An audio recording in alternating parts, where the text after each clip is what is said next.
అసలు యాక్చువల్గా నవీన్ యాదవ్ మాగంటి గోపీనాథ్ మీద ఆల్మోస్ట్ సుప్రీంకోర్టు దాకా వెళ్ళి ఇక నెక్స్ట్ హియరింగ్లో నేను అనుకోవడం ఆయన విజయం సాధించబోతున్న క్రమమే అది.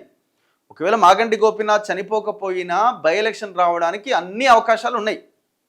ఎందుకంటే ఆయన ఎక్కడా కూడా తన మొదటి భార్యకు సంబంధించిన వ్యవహారాన్ని కానీ ఆ పేరుని కానీ ఎక్కడ ఆయన ప్రస్తావించాలి అఫిడవిట్లో. సో దాన్ని ఛాలెంజ్ చేస్తూ నవీన్ యాదవ్ సుప్రీంకోర్టు దాకా పోయిండు, ఇంకా ఎవరో పోయిరు.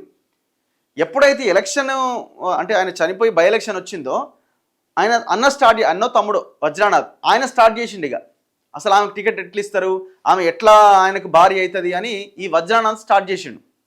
అయినా కూడా బీఆర్ఎస్ ఈ సెంటిమెంట్ ఏమైనా వర్కౌట్ అయిద్దేమని ఆ మహిళ అని ఆమెకి టికెట్ ఇవ్వడం జరిగింది.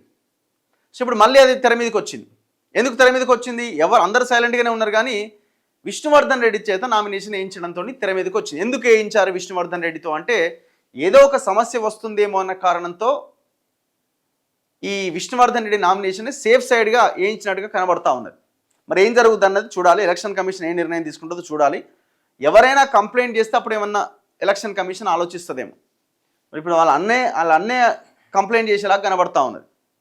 ఒకవేళ బీఆర్ఎస్ కనుక వాళ్ళ అన్నని ఏమైనా మేనేజ్ చేసి లోపల ఏదో ఒకటి చేసి ఖతం చేస్తే మళ్ళీ ఏమైనా చల్లబడే అవకాశం ఉండొచ్చేమో. ఎట్లయినా కష్టమే.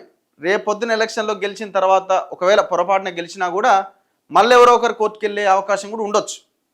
మరి అన్నీ ఎందుకు, ఈ సమస్యలన్నీ ఎందుకు అని అనుకొని విష్ణువర్ధన్ రెడ్డి చేత నామినేషన్ వేయించిందేమో అని అనిపిస్తున్నది.